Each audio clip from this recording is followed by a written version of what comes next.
அனைவருக்கும் என் இனிய விடுதலை திருநாள் வாழ்த்துக்கள். இந்த நல்ல தருணத்தில் ஒரு மகிழ்ச்சியான செய்தியை உங்களோடு பகிர்ந்து கொள்ள விழைகிறேன். மலேசியாவில் இயங்கும் டான்ஸ்ரீ சோமா மொழி இலக்கிய அறவாரியம் என்ற இலக்கிய அமைப்பு நான் எழுதிய 3ஆம் உலகப் போர் நாவலுக்கு சர்வதேச விருது வழங்கியிருக்கிறது. இந்த விருது 10,000 அமெரிக்க டாலர் பரிசுத் தொகை கொண்டது. தமிழில் வெளிவந்த உலகத் தமிழில் வெளிவந்த சிறந்த படைப்பு இது என்று கோலாலம்பூரில் நிகழ்ந்த பத்திரிகையாளர் சந்திப்பில் சற்று நேரத்திற்கு முன்பு அறிவிக்கப்பட்டிருக்கிறது. இது உலகத் தமிழின் சிறந்த படைப்பு என்று தீர்மானிப்பதற்காக நடந்த ஒரு போட்டி. இந்த போட்டியில் கலந்து கொண்ட நாடுகள் America, Canada, India, Ilangai, Britain, German, Australia, Malaysia, Singapore உள்ளிட்ட நாடுகளிலிருந்து 198 படைப்புகள் இதில் பரிசீலிக்கப்பட்டதாக எனக்கு தகவல் வந்திருக்கிறது. இந்த படைப்புகளுள் தமிழில் வெளிவந்த அண்மைக்கால படைப்புகளுள் சிறந்த படைப்பு என்று நான் எழுதிய 3ஆம் உலகப் போர் தேர்ந்தெடுக்கப்பட்டிருப்பதாக செய்தி வந்த பொழுது நான் பெரிதும் மகிழ்ந்தேன். இது தமிழின் பெருமைக்காக எழுதப்பட்ட படைப்பு அல்ல. இது உலக மானுடத்தை உயர்த்தி பிடிக்க வேண்டிய ஒரு படைப்பு. புவி வெப்பமாதல், உலகமயமாதல் என்ற 2 சக்திகளுக்கிடையே உலக வேளாண்மை எப்படி நசிந்து கிடக்கிறது, இதை எப்படி மீட்டெடுக்க வேண்டும் என்ற இந்த நூற்றாண்டின் எரியும் பிரச்சனையை மையமாக கொண்டு எழுதப்பட்டது இந்த நாவல். இந்த நாவல் பரிசுக்குரியதாக தேர்ந்தெடுக்கப்பட்டிருப்பது குறித்து நான் தனிப்பட்ட முறையில் மகிழ்வதை விட தமிழ் மொழிக்கு கிடைத்த பெருமையாக, இந்திய இலக்கியத்திற்கு தமிழ் இலக்கியத்திற்கு கிடைத்த பெருமையாக நான் இதை கருதுகிறேன். இந்த பரிசை நான் எப்படி புரிந்து கொள்கிறேன் என்றால், தமிழின் படைப்புகள் உலக மொழிகளில் சென்று சேர்வதற்கான முதல் வாசலை இது திறந்து விட்டிருப்பதாக நான் கருதுகிறேன். மகாகவி தாகூர் இந்திய மொழிகளுக்கு, வங்காள மொழிக்கு நோபல் பரிசு வாங்கி தந்து 1 நூற்றாண்டு கடந்து விட்டது. 1913இல் மகாகவி தாகூர் தாம் எழுதிய கீதாஞ்சலிக்காக நோபல் பரிசு பெற்றார். சரியாக 101 ஆண்டுகள் கடந்து விட்டன. வங்காள மொழிக்கு தாகூர் நோபல் பரிசு பெற்றுத்தந்த பிறகு உலகத்தின் வெளிச்சம் வங்காள மொழியின் மீது விழுந்தது. தமிழ் மொழியின் மீதும் அப்படிப்பட்ட வெளிச்சம் விழ வேண்டும் என்பதுதான் நிகழ்கால இலக்கிய தலைமுறையின் தாகமாக நான் நினைக்கிறேன். இந்திய நாகரிகத்தை, இந்திய பண்பாட்டை புரிந்து கொள்வதற்கு 2 கண்கள் வேண்டும். ஒரு கண் சமஸ்கிருதம், இன்னொரு கண் தமிழ். ஆனால் தமிழ் என்ற ஒற்றை கண்ணை மூடிக்கொண்டு சமஸ்கிருதம் என்ற கண்ணின் வழியாகவே இந்திய நாகரிகத்தை பார்க்கிற ஒரு பழைய மரபு தோன்றி இருந்து நிலவி வருகிறது. ஆனால் ஒட்டுமொத்த இந்திய நாகரிகத்தை மதிப்பிட வேண்டுமென்றால் தமிழையும் சேர்த்துத்தான் கணிப்பிட வேண்டும். தமிழ் மொழியின் மீது ஒரு வெளிச்சம் விழுவதற்கு முதல் தோற்றுவாயாக இந்த விருதை நான் கருதி கொள்கிறேன். இந்த விருது எனக்கு பெருமை தருகிறது, பெருமிதம் தருகிறது, இன்னும் நீண்ட தூரம் பயணிக்க வேண்டும் என்ற வேட்கையை தருகிறது. என் சிறகுகள் இன்னும் இன்னும் உயரப் பறந்து தமிழ் இலக்கியத்திற்கு உலக அங்கீகாரம் பெற்றுத்தர வேண்டும் என்ற வேட்கையை எனக்குள் விதைக்கிறது. இந்த விருதை எனக்கு முன்னால் எழுதுகோல் ஏந்திய என் முன்னோடிகளின் காலடிகளில் நான் காணிக்கை செய்கிறேன். இந்த படைப்பை வெளியிடுவதற்கு ஆதரவு தந்த ஆனந்த விகடன் நிறுவனத்திற்கு என் தலைவணக்கத்தை தெரியப்படுத்திக் கொள்கிறேன். என்னோடு எப்போதும் இருப்பவர்கள் பத்திரிகையாளர்கள், ஊடகவியலாளர்கள். அந்த ஊடகவியலும் பத்திரிகையிலும் கலைத்துறையும் இல்லை என்றால் நான் இல்லை என்பதை நான் எல்லா நேரத்திலும் வெளிச்சமிட்டு காட்டியே வந்திருக்கிறேன்.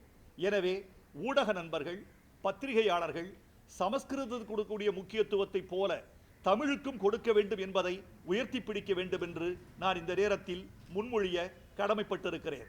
ஏனென்றால் சமஸ்கிருதத்திற்கு இணையான அல்லது தமிழுக்கு இணையான பழமை இரண்டு மொழிகளுக்கு உண்டு என்பதில் கருத்து வேறுபாடு இருக்க முடியாது. தமிழ் ஒரு மாநிலத்தின் மொழி என்று புரிந்து கொள்ளக்கூடாது.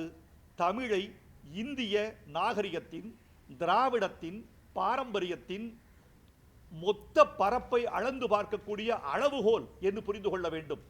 இந்த நேரத்தில் மூன்றாம் உலகப் போர் படைப்புக்கு ஆதரவு தந்த பத்திரிகையாளர்கள், நண்பர்கள், என் வாசகர்கள், என் ஆசான்கள், எனக்கு ஊக்கம் தந்தவர்கள் அத்தனை பேருக்கும் நன்றி. அதைவிட முக்கியமாக ஒன்று தெரிவித்துக் கொள்ள வேண்டும் என்று ஆசைப்படுகிறேன். இந்த மூன்றாம் உலகப் போர் கிராமத்து மனிதனின் வாழ்வை ஊடுருத்து சொன்ன ஒரு இலக்கியம். இந்த நேரத்தில் நான் சொல்லிக் கொள்வது ஒன்று உண்டு. எழுத்தறிவு பெற்றவர்கள் எனக்கு கற்றுக் கொடுத்தது போலவே எழுத்தறிவு பெறாதவர்களும் எனக்கு கற்றுக் கொடுத்திருக்கிறார்கள். எழுதத் தெரியாத பாமரன், ஒரு விறகு வெட்டி, களை எடுக்கிற பெண், ஒரு வெட்டியார், ஒரு சவரத் தொழிலாளி, ஒரு சலவை தொழிலாளி, கூலியாள், இவர்களெல்லாம் எழுத படிக்க தெரியாத பாமரர்கள். அவர்கள் கற்றுக் கொடுத்த பழமொழிகளும் வாழ்க்கையும் மரபு தொடர்களும் அவர்களின் மரபு ரீதியான அறிவும் இந்த படைப்பை செழுமை செய்திருக்கின்றன. எனவே மூன்றாம் உலகப் போரை அறிவுலகத்திற்கு நான் எப்படி நன்றி கடன் பட்டிருக்கிறேனோ அப்படியே எழுத்தறிவில்லாத தமிழர்களின் தலைமுறைக்கும் நான் நன்றி கடன் பட்டிருக்கிறேன். இந்த விருது எனக்கு ஒரு உற்சாகம், எனக்கு ஒரு ஊட்டம். 120 நாட்களுக்கு ஒரு முறை நம் இரத்தத்தின் சிவப்பு அணுக்கள் செத்து போகின்றன என்று சொல்லுகிறார்கள். செத்துப்போன சிவப்பு அணுக்களை கல்லீரலும் முதுகுத்தண்டும் உற்பத்தி செய்கின்றன என்று சொல்லுகிறார்கள். அப்படித்தான் வாழ்வியலும். மனிதன் உற்சாகத்தை இழந்து போகிறான், நம்பிக்கை இழந்து போகிறான். இழந்து போகிற உற்சாகத்தை, இழந்து போகிற நம்பிக்கையை இது போன்ற விருதுகள் ஈட்டித் தருகின்றன, ஊக்கம் தருகின்றன, புதிய சிவப்பு அணுக்களை மனசுக்குள் உண்டாக்குகின்றன. எனவே இந்த விருதை நான் தமிழ் படைப்பாளிகளுக்கு காணிக்கை செய்து நன்றி தெரிவிக்கிறேன். வணக்கம். சார், இதுவரை இந்த புத்தகம் வந்து எத்தனை பதிப்புகள் வந்திருக்கு, எவ்வளவு வந்து விற்பனை? இந்த படைப்பு வெளிவந்த 2 ஆண்டுகளில் 12 பதிப்புகள் கண்டிருக்கின்றன. ஒரு பதிப்பு 5000 என்று கணக்கெடுத்துக் கொண்டால் 60,000 பிரதிகள் உலகத் தமிழர்கள் மத்தியில் இந்த புத்தகம் இப்போது ஊடாடி கொண்டிருக்கிறது. இந்த புத்தகம் எழுதியதில் நான் பெற்ற பெருமை ஒன்று உண்டு, நான் செய்த கடமை ஒன்று உண்டு. இந்த விருதை போலவே நான் இந்த மூன்றாம் உலகப் போரில் மறக்க முடியாத ஒரு சம்பவம் உண்டு. இலக்கிய சிந்தனை என்ற அமைப்பு தமிழின் சிறந்த நாவல் என்று இந்த நூலுக்கு பரிசு கொடுத்தது. அந்த நேரத்தில் இந்த மூன்றாம் உலகப் போர் ஒரே ஆண்டில் 7 பதிப்புகள் கண்டு ஒரு பெரிய பெருமையை உண்டாக்கியது. அப்போது விற்ற பணத்தில் 11 லட்சம் ரூபாயை நான் தஞ்சையில் விவசாய தோல்வியால் தற்கொலை செய்து கொண்ட குடும்பங்களுக்கு 11 குடும்பங்களை தேர்ந்தெடுத்து தலா 1 லட்சம் வீதம் 11 லட்சம் அந்த குடும்பத்திற்கு ஆறுதல் நிதி அளித்தேன். அந்த ஆறுதல் நிதி முழுக்க இந்த மூன்றாம் உலகப் போர் விற்று வந்த பணம், தமிழர்கள் கொடுத்த பணம். தமிழர்கள் கொடுத்த பணத்தை விவசாய குடும்பங்களுக்கே மீண்டும் தருவதற்கு எனக்கு ஒரு வாய்ப்பு தந்தது மூன்றாம் உலகப் போர். எழுத்தாளன் கடமை படைப்பது மட்டுமல்ல, எழுத்தாளன் கடமை ஈட்டுவது மட்டுமல்ல, எழுத்தாளன் கடமை கற்பனை மட்டுமல்ல, எழுத்தாளன் கடமை கண்ணீர் மட்டுமல்ல, எழுத்தாளன் கடமை சமூகத்திற்கு திருப்பி கொடுப்பது என்ற ஒரு மரபை மூன்றாம் உலகப் போர் தோற்றுவித்திருக்கிறது. அதனால் இந்த படைப்பு என் இதயத்திற்கு மிகவும் நெருக்கமாக இருக்கிறது. இந்த புத்தகம் சமூகம் எதிர்கொள்ள இருக்கக்கூடிய பிரச்சனைகள் குறித்து எழுதப்பட்டது இந்த நாவல். அப்படி இருக்கும்போது இதோட விலை வந்து சற்று அதிகமாக இருக்குன்னு சொல்கிறாங்களே, இவ்வளோ 12 பதிப்புகள் கண்டுவிட்டது, அப்போ இன்னும் கொஞ்சம் குறைக்கலாம். 12 பதிப்புகளாக இந்த விலையை மாற்றாமல் இருப்பது ஒரு சாதனை என்று நீங்கள் கருதக்கூடாதா? முதல் பதிப்பு என்ன விலையோ அதுதான் 12ஆம் பதிப்புக்கும் என்றால் காகித விலை ஏற்றம், அச்சுக்கூலி அது உயர்ந்து கொண்டே இருக்கின்றன. ஆனால் முதல் பதிப்பில் பதிப்பித்த 300 ரூபாயை 12 பதிப்புக்கு மாற்றாமல் இருப்பது மூன்றாம் உலகப் போர் வாசகன் மீது நான் வைத்திருக்கிற மதிப்பு என்று நீங்கள் புரிந்து கொள்ள வேண்டும். சார், இப்போ வந்து 11 லட்சத்தை 11 பேருக்கு பிரிச்சு கொடுத்தேன்னு சொல்றீங்க. இப்போ 6 லட்சம் வந்திருக்கு இல்லையா? அப்போ ஒரு இந்த $10,000 வந்து வேற யாருக்கு பிரிச்சு கொடுக்கலாம்? கைக்கு வராத பணத்தை கணக்கு போட்டுக் கொள்ளக்கூடாது. வரட்டும், பார்ப்போம். சார் சார் என்ன செய்யறதுக்கான திட்டம்? யோசிப்போம்.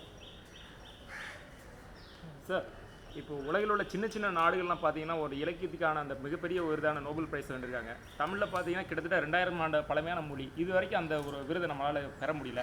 அந்த அளவுக்கு கவிஞர்களோட வந்து அந்த ஒரு திறன் இல்லைன்னு நினைக்கிறீங்களா? இல்லை, இந்த நல்ல கேள்வியை நான் மிகவும் நேசிக்கிறேன். நோபல் பரிசை விட்டு விடுங்கள். நமக்கு பக்கத்து மாநில மொழி, சகோதர மொழி கர்நாடகத்தில் கன்னட மொழி. கன்னட மொழி இதுவரைக்கும் 5க்கு மேற்பட்ட ஞானபீடங்களை பெற்றிருக்கின்றன. தமிழில் 2 ஞானபீடம் தான் இதுவரை வழங்கப்பட்டிருக்கிறது. அகிலன் எழுதிய சித்திரப்பாவை, ஜெயகாந்தனுக்கு பொதுவான ஞானபீடம். 2 ஞானபீட பரிசுகள் தான் இந்திய துணைக்கண்டத்தில் தமிழ் மொழி பெற்றிருக்கிறது. தமிழ் மொழியில் ஞானபீடம் பெறுவதற்கு மூத்த படைப்பாளிகள் இல்லையா? ஆழமான படைப்பாளிகள் இல்லையா?